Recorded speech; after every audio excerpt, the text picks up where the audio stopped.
Après de longs mois d'attente et d'incertitude, d'annonces parfois contradictoires qui avaient d'ailleurs poussé des manifestants à descendre dans les rues de Saint-Laurent en mars dernier, l'IFSI, l'Institut de formation en soins infirmiers de Saint-Laurent, ça y est, va être inauguré demain matin dans ses locaux. Le projet a été porté par l'organisme PP+, qui s'est chargé de monter le dossier. Pour en parler, Marie-Annick Lemki est avec nous ce matin. Bonjour. Bonjour. Et merci d'avoir accepté notre invitation, Marie-Annick Lemki. Vous êtes la directrice de PP+, Projet Professionnel Plus. Ça a été long. On a même cru à un moment que l'IFSI de Saint-Laurent ne verrait pas le jour à cause de freins administratifs, on va dire, à l'époque, entre la CTG, le rectorat et l'université. Vous, dans ce dossier, vous n'êtes pas le décisionnaire. Vous avez répondu, c'est bien ça, aux attentes, aux demandes des autorités en apportant les garanties qu'ils demandaient. Oui, j'ai répondu aux attentes. Vous travaillez sur le projet depuis quand finalement ? De l'IFSI, oui. Ça faisait déjà 2 ans qu'on travaillait dessus. Donc, pour les instituts de formation, la procédure, effectivement, est longue et c'est de l'administratif. Donc, il faut que le dossier soit bien monté. Ce qui était le cas, mais bon. Point, sans commentaire, fermant la parenthèse. Oui, parce que c'est vrai qu'il y avait eu ce courrier en mars dernier qui avait enclenché, on va dire, des mobilisations et des manifestations à Saint-Laurent. Courrier, je crois, à l'époque signé par la directrice de l'ARS, Clara Debord, et le recteur. Le dossier, il avait été jugé insuffisant, c'est bien ça, à l'époque ? Oui, il avait été jugé insuffisant, mais ce n'était pas le cas. Tous les éléments étaient dans le dossier. Après, effectivement, nous avons eu une réunion de concertation avec l'ensemble des parties, dans laquelle j'ai exposé l'ensemble des démarches qui avaient déjà été réalisées, de tous les points qui avaient été, de toutes les rencontres qui avaient été faites, de tous les mails qui avaient été faits. Donc, par conséquent, les éléments étaient là, et la fameuse, en tous les cas, convention qui avait été réclamée à corps et à cri avec l'Université de Guyane par rapport au texte. Les textes disaient qu'on avait 1 an pour pouvoir la fournir. Donc voilà. Donc ça veut dire que le dossier, entre mars dernier et aujourd'hui, début du mois de novembre, il n'a pas évolué finalement ? Ben si, on a refait Le projet pédagogique avait déjà été fait. On l'a refait. Avec effectivement des noms qui étaient déjà là, des noms d'intervenants, avec le partenariat affiché de l'université qui existait déjà. Après, effectivement, l'université a mis les bouchées doubles pour sortir la convention, puisque bon, c'est la pièce qui manquait. Mais comme je le répète, les textes prévoient, en tous les cas, c'est pas que pour PP+, ce sont les textes qui, normaux, quel que soit l'institut de formation, disent qu'il y a 1 an, qu'on peut prendre 1 an pour pouvoir effectivement mettre en place la convention. Donc ça veut dire que, si je vous comprends bien, on vous a demandé de travailler dans l'urgence, travailler plus rapidement que pour des projets similaires qu'on peut voir ailleurs ? Voilà, c'est ça. Mais sauf que travailler plus rapidement, ce n'était pas de mon fait. Moi, je ne suis pas présidente de l'université, je ne suis pas effectivement élue de la CTG. Donc, par conséquent, les documents, les dossiers ont été faits dans les règles de l'art, comme on a l'habitude de le faire, puisque PP+ existe, ça fait 22 ans. Ce n'est pas hier que j'ai commencé à faire de la formation. Comme je le disais au recteur, ça fait 22 ans que j'en fais de la formation. Donc, je ne suis plus toute seule. Donc, maintenant, je suis avec une équipe de plus de 10 personnes, avec à peu près 120 intervenants, en gros. Donc, par conséquent, PP+, c'est pas que Madame Lemki. C'est une ingénierie, déjà de base, par mon diplôme, puisque comme je l'ai dit aussi à Monsieur le recteur à l'époque, je suis ingénieur des métiers de la formation, j'ai un bac+5, et avec 22 ans d'expérience. Donc, je veux bien entendre que je ne sais pas faire les choses, mais à un moment donné, il faut placer les choses dans leur contexte. Voilà. Finalement, ce courrier et ces reproches qui vous étaient faits en mars dernier, c'était quoi ? C'était une fausse excuse ? C'était pas fondé ? C'était pas fondé, tout simplement.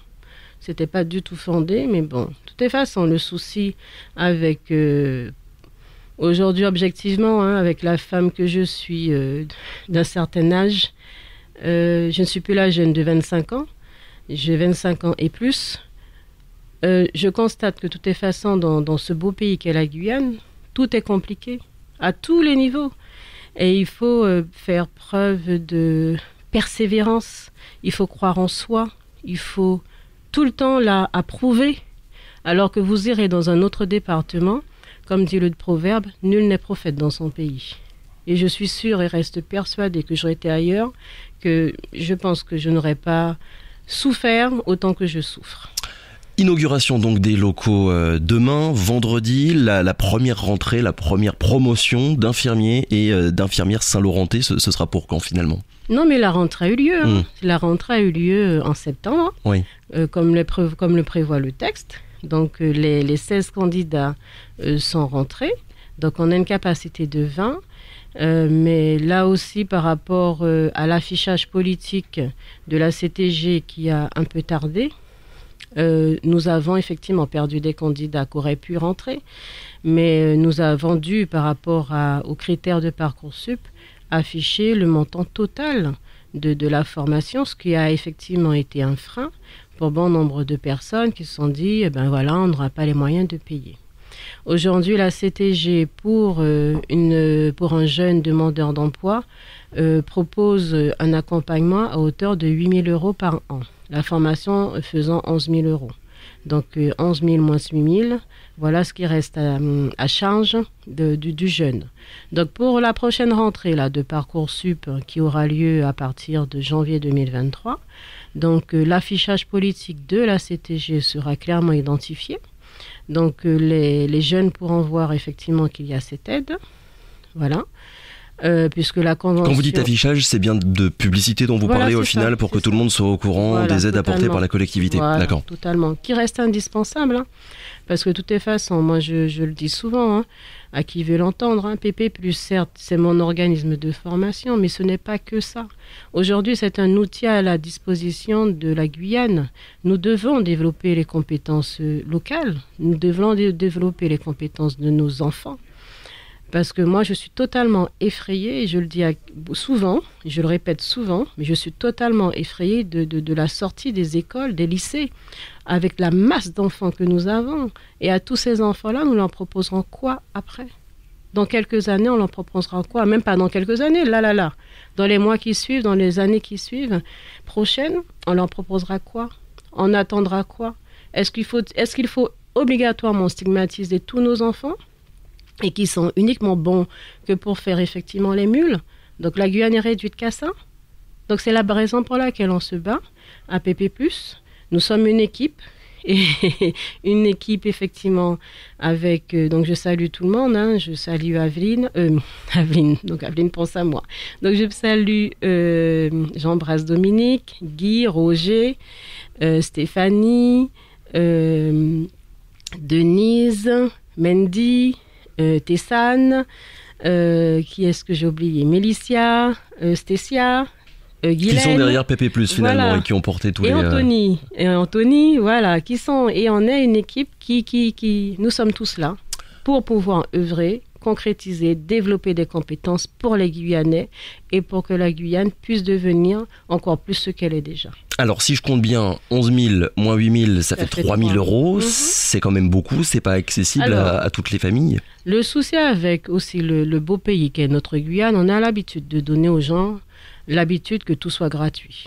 Sauf que quand vous traversez l'océan, que vous allez en métropole, aux États-Unis, où vous voulez, au Canada, les choses sont payantes. Alors, est-ce qu'il faut majoritairement, les IFSI en métropole, ils sont publics et ils sont gratuits. Non, il y a des IFSI privés, hein. Il y a de tout. Oui, mais il y a plus d'IFSI publics que d'IFSI privés, non ? C'est à peu près dans les mêmes proportions ? On est dans les mêmes proportions. D'accord. Donc, aujourd'hui, quand les personnes traversent, elles n'ont aucune difficulté de payer. Alors, est-ce qu'il faut dévaloriser notre travail en donnant à chaque fois des choses gratuites ? Je pense que non. Parce que déjà, quand tout est gratuit, la motivation, l'implication qu'il y a du stagiaire n'est pas la même. Quand je sais que j'ai déboursé 100 € tous les mois ou 1 000 € tous les mois pour payer ma formation, je ferai plus attention que si on me dit Madame Lemki Golita, c'est gratuit. Voilà. Donc non, aujourd'hui il faut payer. Il faut payer parce que c'est le respect déjà de soi et c'est le respect de l'institution. Puisque derrière, comme je dis souvent aux personnes, parce qu'on me dit souvent, on me fait cette remarque, et je dis aux personnes, mais oui, mais le loyer, je le paye.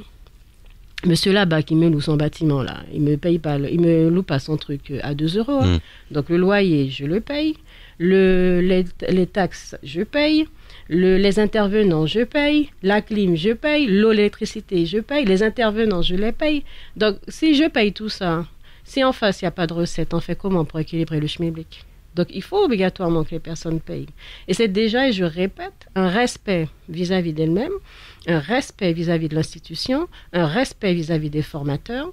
Et c'est aussi, c'est normal qu'on puisse payer. Je ne vois pas pourquoi on peut dépenser plus de 2000 € dans un iPhone sans faire de publicité. Moi, je n'ai pas iPhone, hein, j'ai Android. 2000 € dans un iPhone, alors qu'on ne peut pas faire autant dans une formation. Pourquoi? Parce que ce n'est pas palpable.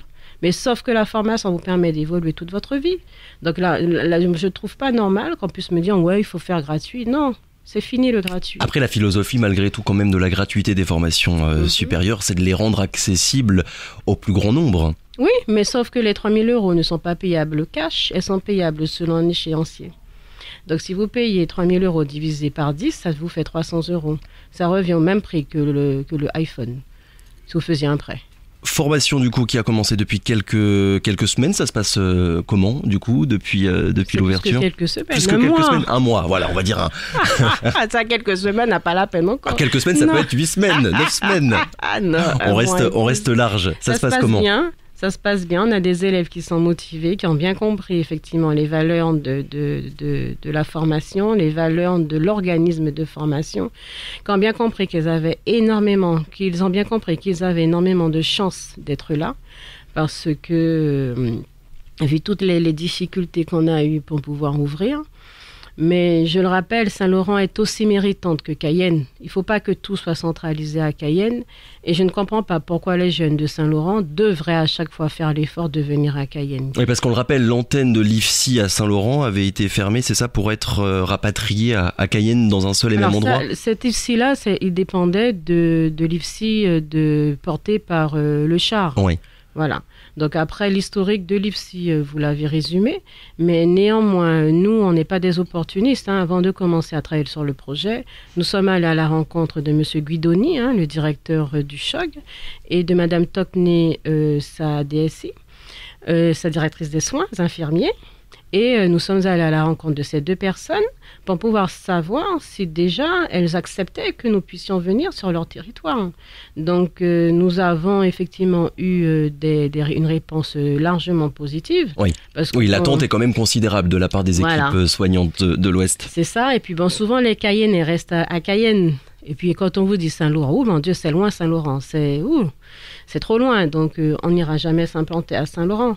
Donc nous avons été très sensibilisés lors d'une promotion de formation à la préparation au concours que nous avions effectivement réalisé pour le CHOG. D'accord. Et vu la détresse et vu le besoin, vu les attentes des stagiaires qui étaient là pendant cette préparation au concours, je n'étais pas toute seule, j'étais avec Madame Briquet. Et vraiment, nous avons été considérablement touchés par ça. Et nous avons dit, bon allez, on y va, on essaye, on demande, on propose. Et si effectivement les gens veulent bien de nous, on fera. Avec, si je ne me trompe pas, l'engagement du CHOG de recruter les élèves qui seront ensuite diplômés par votre formation? Alors plus que ça, parce que le CHOG, la formation en tous les cas, est faite en initiale, mais aussi peut être faite en alternance. Donc le CHOG joue le jeu et a embauché dans la promotion des 16, a embauché 7 apprentis. Nous avons aussi le groupe Rainbow Santé qui a aussi embauché 3 apprentis. Et après... apprentis, donc ils seront payés au fur et à mesure de leur formation. Et là, vous parlez tout à l'heure de gratuité. Effectivement, là, la formation pour les cours pédagogiques, c'est l'établissement, en tous les cas, c'est le CHOG et Rainbow Santé qui payent la formation. Donc, eux, ils ont 0 € à payer. Voilà. Et en plus, ils sont payés. Donc, voilà. Donc, vous voyez quelle l'égalité. Il y a l'accessibilité, Il y a l'accessibilité à la formation. C'était le mot que j'avais utilisé. Voilà. Je le précise, le schéma régional des formations sanitaires et sociales, c'est un peu barbare dit comme ça, mais c'est un document important parce que c'est lui qui définit les grandes orientations, la stratégie régionale, on va dire, dans le domaine des métiers du sanitaire et du social. Ce schéma 2020-2024, il a l'ambition de recruter, de former 170 infirmiers par an en Guyane, donc 1700 infirmiers en 10 ans. Est-ce qu'avec l'ouverture du coup de cet IFSI, de cette formation à Saint-Laurent, le nombre d'infirmiers formés, mais à l'échelle de toute la Guyane, il va augmenter ou bien le nombre de places, on va dire les promotions de Cayenne seront réduites? Est-ce que vous voyez le sens de ma question? Non, pas du tout. Les promotions de Cayenne ne seront pas réduites. Donc plus d'infirmiers, d'infirmières formés chaque année en Guyane. Plus d'infirmiers et d'infirmières formés, mais sauf que le souci avec la formation, c'est qu'on n'a pas de droit sur les gens. C'est que après, et tous les IFSI en sont victimes, hein, c'est pas uniquement qu'en Guyane. À l'issue de la formation, la personne n'a aucune obligation forcément de rester dans le département. Donc si elle veut s'en aller voir, retourner, enfin aller en métropole, aller en Martinique, en Guadeloupe, enfin n'importe où, Saint-Pierre-et-Miquelon, voilà, elle a le droit. Et c'est ça notre difficulté dans toutes les sessions de formation, c'est que si nous avons, pour exemple, 10 personnes que nous formons, souvent, on a entre 3 et 5 personnes qui s'en vont. On n'arrive pas à garder les diplômés formés en Guyane, à rester finalement à l'issue de leurs études. Je répète, c'est pas uniquement qu'un problème guyanais. Bien sûr. C'est parce que aujourd'hui, par rapport en plus à la mobilité, à l'ouverture au monde, il y a beaucoup de personnes. Et puis par rapport aussi au projet de famille, parce que souvent les personnes, en 3 ans, la situation de la personne peut avoir changé. Hein. Je peux être célibataire et puis après trouver l'âme sœur qui sera muté et me retrouver avec 3 enfants, un mari et 3 chiens. Il y a beaucoup d'élèves qui ont candidaté pour la formation? Si, on avait 60. Et vous en avez pris 16? Ouais. Parce qu'avec Parcoursup, en fin de compte, c'est que vous pouvez avoir effectivement, vous avez votre quota, mais c'est ça la difficulté avec Parcoursup. Et je répète, hein, quelles que soient les formations, puisque dernièrement j'ai assisté à une formation justement et une réunion collective formation avec Parcoursup. Et ils disaient tous, hein, la difficulté, c'est que même si on a un certain quota, après les élèves, ils font leurs vœux. Mais à l'issue c'est eux qui restent maîtres de leurs vœux. Et vous, au dernier moment, même si vous aviez retenu le candidat, au dernier moment, il peut vous dire non, ciao, bye bye, moi je vais ailleurs dans l'autre académie. Voilà. Et en fin de compte, durant toute l'ouverture de Parcoursup, on est dans des allers-retours d'élèves.